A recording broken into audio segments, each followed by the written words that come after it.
ओम शांति। आज 7 अप्रैल 2022 के 5 पॉइंट व 5 स्वरूप साकार मुरली के सबसे पहले पॉइंट है साइलेंस, अनादि स्वरूप। मैं आत्मा साइंस से बड़ी तीखी हूँ। बाबा की याद से ही ताकत मिलती है।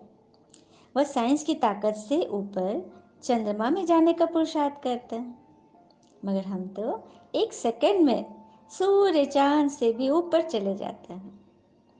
मूल वतन सूक्ष्म वतन से ऊपर तो कुछ है नहीं।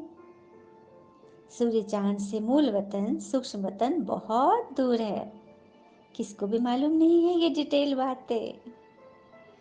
तो मैं अनादि स्वरूप आत्मा अपने अनादि शिव पिता के साथ ऐसी बातों में मशगूल हूँ, क्योंकि ये ज्ञान की बातें सिर्फ हमें ही मालूम है, हमें ही भगवान ने स्वयं आकर बताया है। दूसरी पॉइंट, जीवन मुक्त आदि स्वरूप। जीवन मुक्त बनने का वर्षा सभी को मिलता है।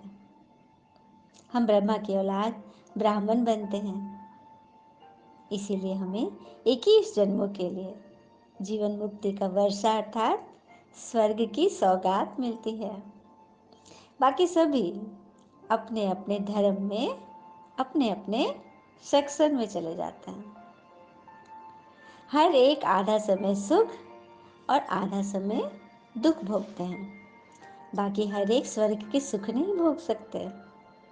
उसके लिए ब्राह्मण बनना पड़े, पाठशाला में शिक्षा लेनी पड़े, माया पर विजयी बनना पड़े। देखा, जीवन मुक्त पाने के लिए जीवन मुक्त स्थिति इतने इतने सारे होमवर्क तो करने पड़ेंगे, जो संगम पर स्वयं हमें भगवान आकर बताए और हमें सिखाया। तीसरी पॉइंट,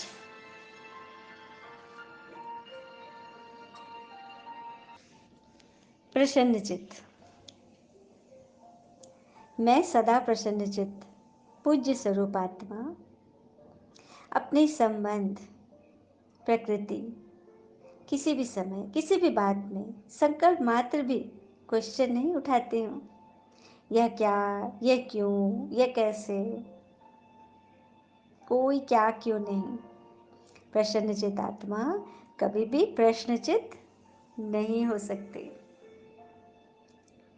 प्रसन्नचित्त आत्मा के संकल्प में हर कर्म को करते, देखते, सुनते, सोचते यही रहता है कि जो हो रहा है वह मेरे लिए अच्छा है और सदा अच्छा ही होना है। मैं इसी भान से तो आज मंदिर में विराजमान हूँ, जिससे सभी के प्रश्न को मैं क्षणिक ही सही लेकिन दूर तो करती हूँ। मेरे भक्तजन मेरे पास आकर मेरे मंदिर में बैठकर संतुष्ट होकर जाते हैं। चौथी पॉइंट, रावण की जंजीरें ब्राह्मण स्वरूप। मैं ब्राह्मण स्वरूप आत्मा को बाबा की श्रीमत है, कोई उल्टी चलन नहीं चलनी है। अच्छे गुण धारण करने हैं, माता पिता को फॉलो करना है, योग बल से काम क्रोध के हल्के नशे को भी समाप्त करना है। कोई भी हल्का भारी सूक्ष्म कोई भी नशा न रहे। निमित्त बन सबको रावण की जंजीरों से अर्थात उनके विचारों के जाल से निकालना है।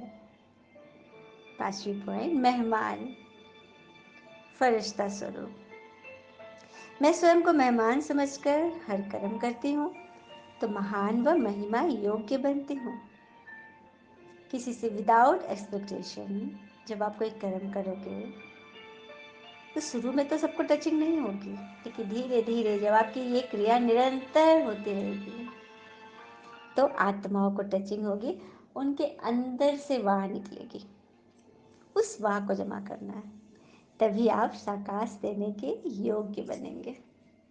आपकी मैसेज को प्रकृति बाहर तक पहुंचाएगी और तभी तो ये प्रकृति भी सतो प्रधान बनेगी।